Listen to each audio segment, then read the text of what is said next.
What the fuck is this fucking game? Come on, man. It can't be that bad. Okay, you know what? Here, Andrew. Here is a list of all the special characters that are removed from Horizons.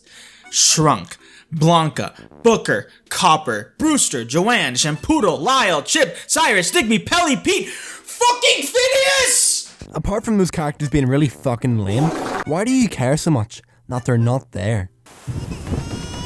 If you know me, you'd know I'm a really big Animal Crossing guy, dumping thousands of hours into this little franchise. And I'll tell you what, I was ready to do it all again whenever I watched the Nintendo Direct of September 2018, where they announced that a new Animal Crossing game was going to release in 2019. Boy, I can't wait. Wait, wasn't it delayed? Oh, it got pushed back. Huh. March 2020. That was my motherfucking birthday, let's go! Pure elation as the time ticked on the Animal Crossing clock. Needless to say, the power couple were game.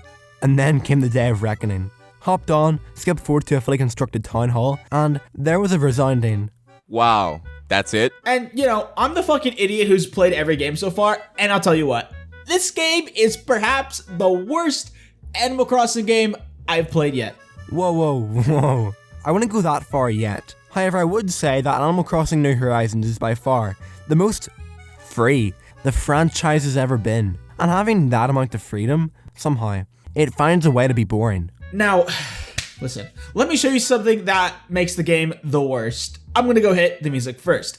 The music in this game isn't inherently bad on its own, but it grows really tedious after a lot of game time. It sounds like a similar melody that's constantly used except for the night music, but even then the night music doesn't even refrain from using similar instruments. At least in the GameCube and Wii version, use different instruments in order to fix up the mood of the time you're playing. Such as in the morning, you're feeling energetic and breezy, whilst the nighttime, you're feeling lazy and such. New Horizons tries to do this, except it sounds the same consistently. Don't even mention that the first 3 weeks of the game has the same tune that gets so annoying after 2 days. The entire idea of the music coming with your town hall is a good one, don't get me wrong, and believe it or not, there are actually a few songs in the New Horizons OST that I actually like. However, when you deprive the audience of an hourly track for 3 weeks, you build an expectation and an eagerness to hear the hourly themes. And whenever you do wake up in that fateful day that your town hall's built, you hear this nauseating melody that often repeats itself hour after hour, with very little variation in track. Okay, listening to the prologue music now,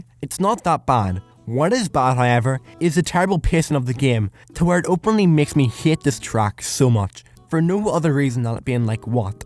A 10-second loop that follows you everywhere? What's even weirder is that it's not even really mentioned in the community. Did you say community? Did you just say community? Don't even get me started on the community.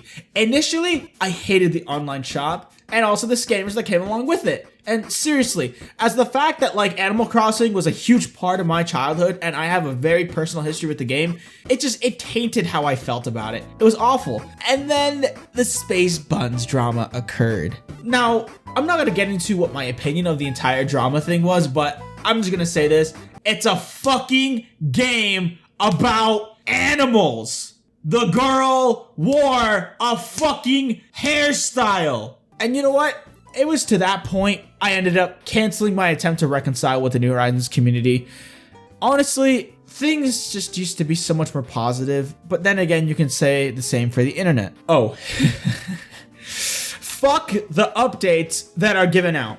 Now listen, I get their fucking reason for doing so, but yeah, it's incredibly tedious. I understand locking out holidays, but museum upgrades, shop upgrades? What the fuck? What was their point for locking out content that enhances the game, the base game? It's stupid to lock it when you start the game and there's a limit of what you can do.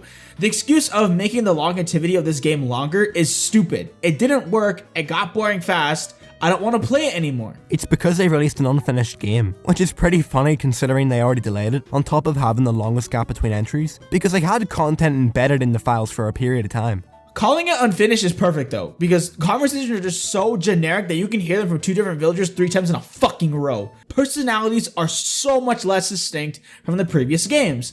And you can say that, yeah, they added more personalities, but with the way conversations are working in the code, it doesn't even feel like that at all. The original games had so much more to do with your villagers, like doing errands, having cool conversation with them. I think the only thing that repeated was just the shaking fruit trees trick. And even then, that's not all. That just seems fucking stupid. Even the Able Sister system is so broken.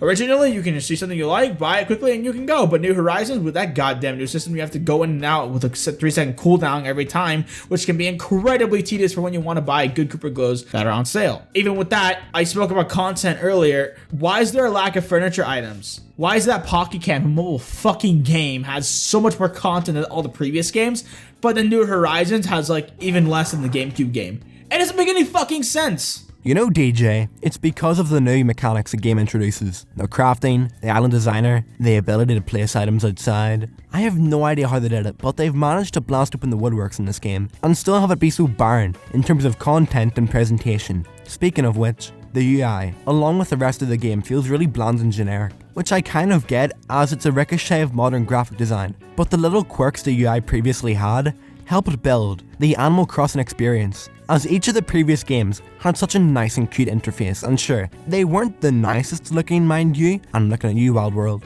The amount of inventory space you had in that game is depressing. I'll tell you what though, if you compare this interface to this one, I don't know man, Wild World has got a lot of charm to it, and I highly doubt that's nostalgia talking.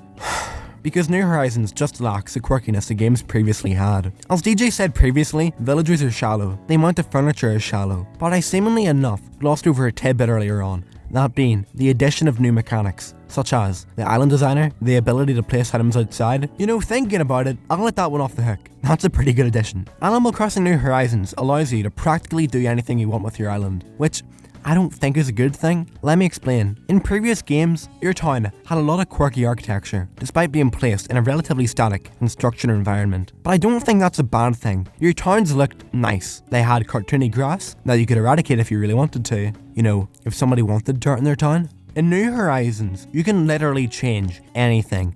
You don't like that rock? Fuck it up. You don't like that cliff? Remove it. Enabling this meant that the islands had to be designed in a much more geometric and malleable fashion, which kinda lost the appeal for me. As in previous games you had boundaries. The boundaries set by the game encouraged creativity in how you modelled your town, which was part of the fun, for me. But there's none of that here, and I'll use a dirt analogy. If you wanted dirt in your New Leaf town, for whatever reason, you had to work for it. You had to repeatedly stomp the ground for several hours just to get a patch of dirt. In New Horizons, it's as simple as going to your designer app and getting dirt and placing it down. And sure, I know that the full-on designers out there will really appreciate this feature, but I'll tell you what, they are probably only the top 1 to 2% of players. The rest are casual people who most likely won't turn their town into Tokyo. That begs the question, do the ends justify the means? Is it really worth it, having this much freedom, if it means other areas of the game have to be sacrificed?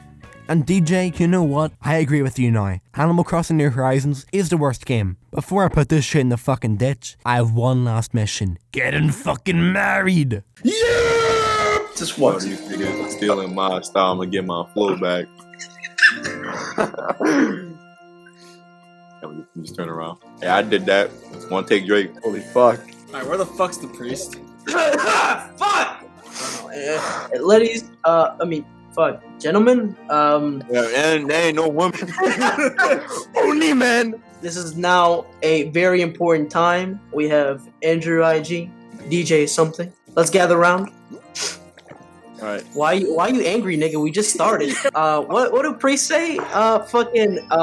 DJ, you like this nigga, right? Yeah? Not I do, just yeah. Yeah, I do. I do like this nigga, yes. Andrew, do you like this nigga? Yeah, quite a bit. Quite a bit. Quite a bit? What the fuck? Whoa, quite a lot. Quite a lot. 10 out of 10. I present you guys, man and man. You may now kiss the nigga. Go through. You do this. Oh yeah, you got it. Moan a little bit. Get the fucking potty poppers going. Let's go. Yeah. Me and Andrew, the newlyweds, we're having a good time. Andrew, what do you have to say about this amazing video? Like, subscribe to everyone here, except for Zach Quinn. I knew you'd fucking say that.